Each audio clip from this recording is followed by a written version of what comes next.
Yes, looks like the players are ready. The casters are ready. We are getting into. It's copyrighted. And again, like, this is very surprising to me. I was not expecting us to be getting into the ace match. Like, that's crazy. Oh. As you said, Dash has been doing incredibly well recently. He had an insane run a couple of weeks ago where he took out Oreo. I believe he took out Starduck as well. He just went through that lower bracket best of one. But now he's here. He's in a best of 3 against Demi in the ace match. That he is. And man, it really is something pretty special for a minute. Oh yeah.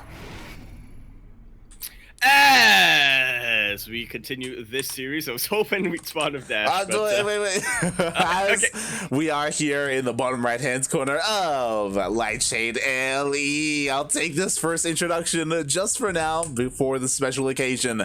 But here we have him representing Downfall Gaming, the FG, the Indian Zerg player, marking his return to GPO once again. It is Demi.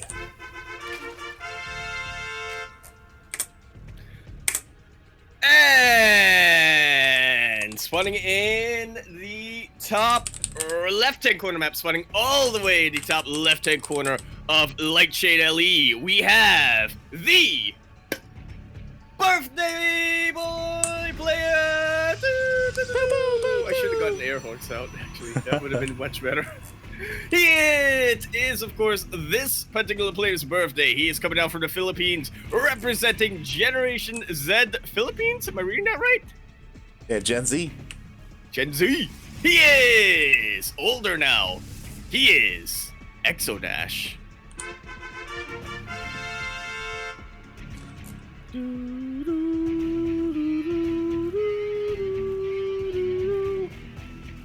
Is that the birthday song? Well, the birthday song apparently is copyrighted, from what I remember, so I had to go for the New Year song instead. Oh god. But yes, everyone wish Dash a happy birthday. He is now a year older, maybe a little bit wiser, but clearly better at StarCraft, because as we were saying, we did not expect him to be in the ace match here, being able to take a game of Demi. Could he take the series? That would be a nice little birthday sort of extra power. I'm pretty sure you get the buff. Mm-hmm. I'm pretty sure you do as well, and I'm a little bit worried because, again, like, what the hell did Dash do? Is he embracing the Sky Toss? Is he just memeing things up with Void Rays? Is he going Glaive Adepts? Like, I have no idea. It's been a long time since I personally have been able to cast Dash. It really has. I'm trying to think when the last time I cast a Dash was. I want to say the beginning of the year? Question mark? Yeah, I guess so. Like, it's been a long time, and he's risen quite quickly in a very short period of time, right? It wasn't too long ago, you know, towards the end of last year, he was still playing in MSO. He was still competing. He was still under 4.8k or 4.9k MMR, and now he's kind of risen the ranks. He's Masters 1. He's taking games off of GMs. Like, this guy, he's the next Starduck. Gen Z? Ooh. Well, you say next Starduck, but I feel like they both had their rises at around similar timings. True. Starduck just rose that little bit faster. Yeah, he soared to the stars. That he did, and Dash. He's dashing. Yeah, a little bit slower, but he's getting there. And oh my god, we do see the Stargate opening. We see a Void Ray on the way. Again, so far, very standard things coming out from Dash. Nothing too cheeky, nothing too crazy. Which is why I'm just going to assume that he won his game from something a little bit more standard, a little bit more macro. Which makes it a little more surprising, right? Yeah. Of course, we don't have confirmation of what went on in those games. However, if you want confirmation, !Patreon in the chat, and you will not get confirmation. However, you'll get instructions as to how to figure out what happened in your games. There you go. You will get access to replay packs of GPO, so you can, you can shoot in for yourself. You can even cast it for yourself if you wish to. You can do whatever you want with those replays. So, yeah. If you want to help support the channel, you can do so. Meanwhile, oh, he's going double Stargate. Are we gonna see Fleet Beacon coming out from Exodash? Like, I would definitely doubt it, but that would be a little bit of a treat. I'm sure we're going to see a Fleet Beacon at some point in this series, or at some point this game later on. It would be insane to me if Dash goes full like Paco Mike and just goes straight into carriers, but there we go. Playing this out a little more standard. Calm down. I'm getting myself a little bit more calm. I'm a little bit surprised though. Dash, he's getting the double Stargate, but he's not actually producing out of his first Stargate anymore. And I have to wonder what he's actually going to do. Yeah. Can't be a fake out. Okay, getting some Void Race out. Yeah, honestly, I was perplexed as well. I was like, yo, there should be Void Rays in production. And there we go. Okay. I guess he was waiting for the second Stargate just so we can have them synced up together, question mark. It could just be, a little thing that he prefers. So we do have the Void Rays on the way. As well. Yeah, just so, things are coming out in unison with each other. Of course, this is the old school, I say old school, the old Zest style of play where we have charge, we go +1. Like, this was very meta at the beginning of the year. Absolutely was. But of course, you want to maintain a couple of Void Rays here, just so you have the map control as to get you into a position where you can start pushing out. And of course, if you want to say get a Fleet Beacon out, try to subliminally influence him here, you can always go for some Flux Veins and have a bit of a strike force of Void Rays out. Yeah, and what I'm a little bit concerned about is that, so this is a build that was very popular, at the end of last year, at the beginning of this year, up to IEM Katowice, and then it really did fall off in popularity, just because Zerg players have been learning to deal with this pretty handily. The thing is that Demi Figured out has... how to use Vipers. Yeah, but the problem is that Demi has been inactive during that time, so sure, I know he's been watching some StarCraft, but he hasn't been playing StarCraft, so I don't know if he has a good response to this because of his inactivity.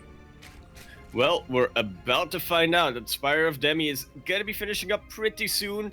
Is he going to take the bait and commit to Corruptors, or is he going to show off a little bit of the Demi of old, going for... He's getting Hydra then, too. Mm-hmm. I guess that's just for lurkers, though, right? I mean, he's going full Gym Rising with this. I imagine he's going to go Muta and then switch into Hydras. You go Muta to deal some damage across the map. You don't overcommit with the Mutas because, again, the Hydra Den is on the way. We even have +1 range on the way. Eventually, he will switch into those Hydras, but he wants to be active with his Mutas. I say all of this, but I'm still waiting for Mutas to be in production, and Demi hasn't I was started. about to say, I'm staring at the production tab. I'm seeing Dash. Get that Fleet Beacon! Heck yeah! Mm-hmm. There. But Demi waiting a long time for his Infestation Pit to finish up. There we go, lurkers. Yeah, it looks like Demi threw down that Spire, and due to what he has scouted, due to the fact that he has scouted the Void Rays, he has opted not to go for Mutas, which is interesting to me. Honestly, I would have preferred it if he did go for Mutas, like a solid, like maybe 7 Mutas, go across the map, deal some damage, and then get into Hydras, just because the way that he's playing right now is a lot more passive, and he is just allowing Dash to get up to 4 bases, which is scary, right?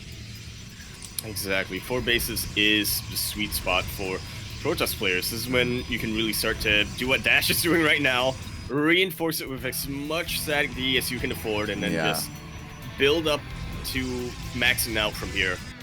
And push across the map with your late game Skytoss army. That Fleet Beacon is already finished up. It's really on Dash right now to just choose how he wants to max out. Yeah, this is disgusting. I feel for Demi right now, but we shall see, because Demi, he is, working on his army, and there is a window of opportunity here where he can deal some damage, right? Like Storm is still in production. Dash hasn't pre-warped in High Templar to slowly gather that energy, right? Only just now being warped in, so there's not going to be a lot of Storms available. There's not going to be a lot of AoE. There is a timing here where Demi can hit with his army and lurkers and break his opponent before carriers come into play. But it feels like he's procrastinating a little, clearing up attack paths wherever he can. to set up for the eventual push, but as you said, if he waits too long, the carriers are going to be out. Yeah. Carriers are in production. We have 2 on the way. Demi, he's got the creep, he's got the queens, he even has spores, he's got the lurkers, he has everything he needs. Let's see if he can somehow pull this off here against Dash. I think he might be able to. Just third base is still pretty fortified, but it's a little more exposed than the fourth base up north. At the very least, he'll be able to knife some kind of production, maybe bleed out a couple of units. Demi is now maxing out. Yeah, again, like, Demi has to press his issue because Exodash wants to buy time. He wants the game to keep going so he can get more carriers out. Like, he is fine if Demi takes his time. So this is a little bit scary. Ooh, meanwhile, Stellar Run By is going to kill the queen and get into the mineral line. They're doing whatever it can to keep Demi a little distracted. You can see he's literally a little... He was thinking about it a little bit, about moving his army back. Besides, I only need to send a couple of roaches for it. And what's scary to me is Demi is still getting his 5th base at the moment. He was even on bases with Exodash for the longest time.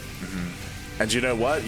Like, he's just taking so much time. He pushes in a little bit. He gets a couple of storms to the face. Also, what's missing in this army? Hive is done. There are no Vipers here, which is a little bit scary. Demi needs to make something happen here, but he's just kind of chilling outside the base. And now, the carriers... Dash is starting to even up the army supply. Yeah, the carriers are out. Carriers are out, and this is... I like when you mentioned the Vipers earlier on, because that really means that Demi has to fight Dash on his own terms, and those terms are with shield batteries, with super battery available to him, and a heck of a lot of storm. Exactly. Like there's just nothing to stop these High Templar. The High Templar don't have to worry about feedbacking Vipers or anything like that. To be fair, what Demi has done is he prioritized lurker upgrades. Lurker range is done, so it is a little bit difficult for the High Templar to get anywhere close to this army, but the Sky Toss is here. The lurkers are getting focused down. Bit by bit. There's still a lot of anti-air over here for Demi, and that's making Dash hesitate a little. Can't really blame him. One of his carriers are already out of interceptors. Oh, I think he might have popped a battery overcharge a little too soon. Really anticipating Demi to come in. Yeah, but as you see, he's not. He's just working on slowly starving him out. Yeah, Demi like psyched him out. He like unbarred and then rebarred. and Dash flinched when that happened. Oh, and now this base is under threat. Like, the shields are already gone on the Nexus. Like, it will go down unless Dash does something. But I think the best thing for Dash to really do at the moment is to give it up. He is taking another base way up towards the north, so he's not going to be in a bad economic position. In fact, he's already maxing out. Yeah. And starting to just bank up whatever he can. Demi has a very impressive bank to him, but I don't know. I feel like he doesn't have the army he needs to really take this on. Even if he's able to remax, what will he remax with? Exactly. I love how patient Dash has been so far. That's the most important thing that you can do as a Pro Tools player. Don't go for a fight until you know that you can win it. Again, your army is so expensive, you cannot afford to make a misstep here. He's pushing very deep onto creep though. Like, this is kind of scary. There's a massive risk. Look at the concave Hydras coming down, and the High Templar are able to land their storms. That's a whole bunch of the Hydras caught up in that. I think the Templar have been taken out, so that's all of the AoE taken away from Dash, but that doesn't really matter much when you have this many carriers and Void Race in the sky. Exactly. All the Hydras are going down. The storms were good enough, even though all the High Templar got focused down, which was great by the lurkers. There was not enough anti-air. And you know what? All those spores, I say all the spores, those spores are not in position here. The queens, the transfuses were not on point. There was not enough stack defense. There weren't any corruptors. 10 corruptors are on the way, but mate, it's too late. Or is it? Dash is out of interceptors. Yeah, that he is. The corruptors are on the way, and I mean, a recall is available. Recall. It needs to bunch everything up. I don't think he has his observer in position. 2 of the carriers will be taken out despite the recall, and oh, this is painful. Light. The high interceptor carrier did not get recalled. Feels bad, man. But you know what? Dash, he has plenty of bank. He has, oh, there we go. The Archons are on the way. Demi, he is hunting for those interceptors. He's hunting for those carriers, but they are safe within range of the stack defense. We'll see if Demi can find some damage with these Corruptors, but yo, there are Archons in position. There are Vipers now in production for Demi. But we win a while for that. Demi, I'm worried about the possibility of him overmaking Corruptors here. That is something you always have to be concerned about. Like for both players, right? You don't want to overcommit to either air or ground forces, otherwise you just lose the battle elsewhere. And it's something that Demi has to make sure he doesn't neglect. As you said, which means he needs a Great Aspire. He needs to be ready to switch into Broodlords. But that is not happening. I don't think it's going to happen for quite some time. Demi, a little tunnel vision at the moment. Yeah, there are a couple of different army compositions you can go for, right? You can go Lurker, Viper, Corruptor. You can go Ultra, Viper, Corruptor, or you can go for Broodlord, Viper, Corruptor, right? Like, again, there are different roles that each one takes, but of course, ideally you cover both the ground and the air. We'll see how Demi's going to be able to control his army. Well, he's already packing them in a nice little corner, but these storms mostly focus on the ground army, so these Corruptors are still very much a threat. Decent parasitic bomb, but there was only a single Viper over there. I think that Corruptors are starting to break on through. The Archons on the ground are leveraging the splash damage, but there's way too much in the sky. Yeah, exactly. There were just far too many Corruptors, not enough storms going down, especially because there was no detection, so there was nothing to stop these Lurkers. They just decimated the Archons and the High Templar on the ground, and just like that, Demi takes care of all of the Sky Toss. Look at that army supply difference. Now Light Dash has got a very impressive bank, but as you said, it's just going to take so long for these carriers to be remade. Look at how long it's taken in the production tab. Exactly. That's why it's so important to keep them alive. Ideally, you lose, maybe a handful here and there. Never like 6, 7, 8 at a time like that. And just like that, Demi, so much momentum is in his favor. He can push out across the map, potentially even end the game here, because what is there to defend? Just big Stalkers. They But need I tell to you blink. what, like, the ground army, they don't. The ground army is starting to get thinned out. Okay, they're getting reinforced real quick.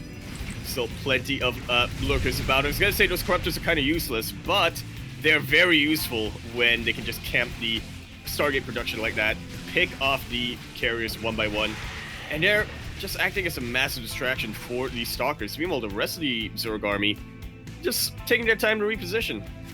Yeah, that they are. Again, this Hydra Lurker army is still looking so strong. We do see Demi switching into mass Hydras right now. He knows that he can because, again, there's only gateway units out here for Dash. Like, Dash, his army has been reduced down to this, and this is not ideal. Again, he doesn't even have Blink. That he does not. He has charge, but he has no charge lots.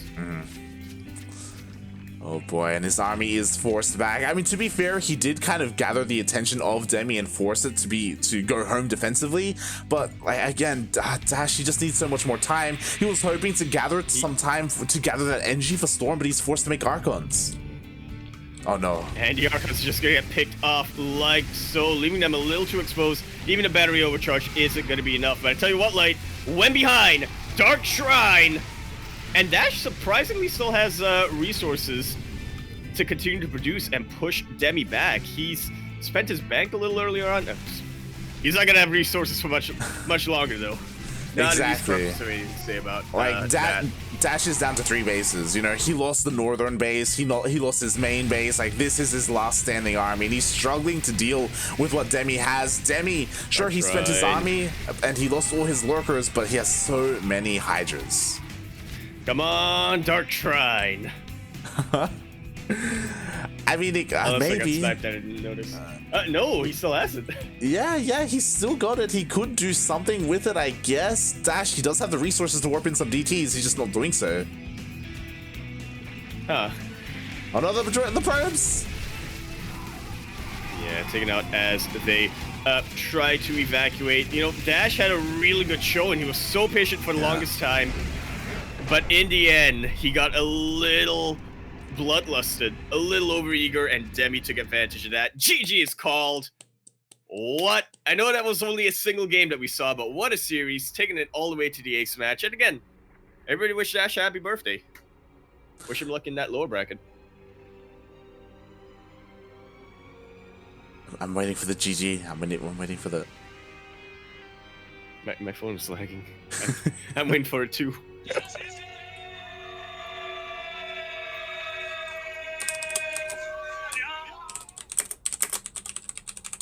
There we have it. GG is called. Our next match is going to be ZvZ. Demi versus Mio Micah. Oh yeah, and as you said, like, I'm sure, I hope Dash isn't feeling too bad about that series. I mean, sure, like, you could definitely argue that the game was within his grasp and he could have maybe won that game, and maybe he's a little bit frustrated that he didn't. But regardless, making it to the ace match and looking as good as he did against a veteran player like Demi is so impressive. Like, massive shout out to Dash. He looked so good that game, and as you said, or as we were saying, like, he definitely had a chance there. He could have taken the entire thing. Just a couple of slip-ups here and there, like he didn't have any detection. His overall army composition was lacking a little bit, whether it would have been more void rays to help deal with the corruptors, or more archons as well to protect the carriers. He was definitely lacking a little bit in terms of his overall army composition, and Demi was able to abuse that with essentially pure corruptor, just taking out every single carrier. Seriously. Yeah. I think the game also goes to show a little bit of how experience can really matter.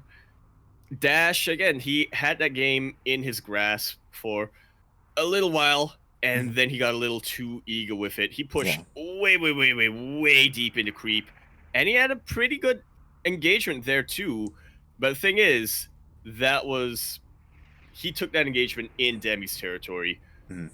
Once he bled out a couple of key units from Dash, he knew he could just remax, take one engagement, and then try to leverage his position from there. Yeah, and you could definitely also argue that maybe he was too overeager as well, just because if you recall, the second time he pushed out, like the first time he pushed out, he was getting overwhelmed and he recalled and he saved the majority of his carriers. The second time he pushed out, his recall was still on cooldown. He didn't have it available to him to recall out if things got too scary. He was overconfident. He believed that he could end the game then and there. And again, showing that inexperience a little bit, you know, that over-eagerness, and he was punished a little bit for that. You know, he definitely could have slowed down a little bit and, you know, kept going with the game, maybe maxed out, waited for another recall, and then pushed out, taking his time a little bit. But instead, chose not to. And, yeah. I'll always remember this piece of advice from the StarCraft 2 visual novel. Build units for 2 minutes, then push out. There you go.